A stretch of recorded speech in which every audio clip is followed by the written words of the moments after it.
प्रेमात धोका पण होतो आणि धोक्यातून गुन्हेगारी पण होती मित्रांनो। ह्या व्हिडिओमधून हेच मी तुम्हाला सांगणार आहे। एक पुण्याचा माझा मित्र होता, त्याने मला ही स्टोरी सांगितली।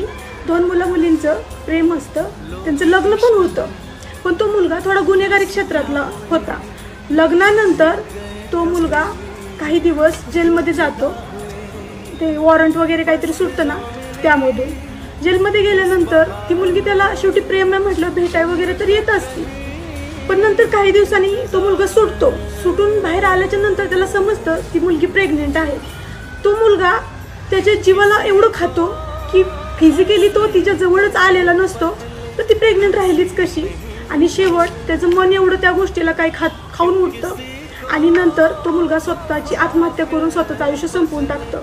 म्हणून मित्रमैत्रिणींनो, तुम्ही जर शेवटपर्यंत साथ देऊ शकत नाही ना, तर प्रेम करू पण नका आणि कोणाच्या भावनेशी खेळू पण नका।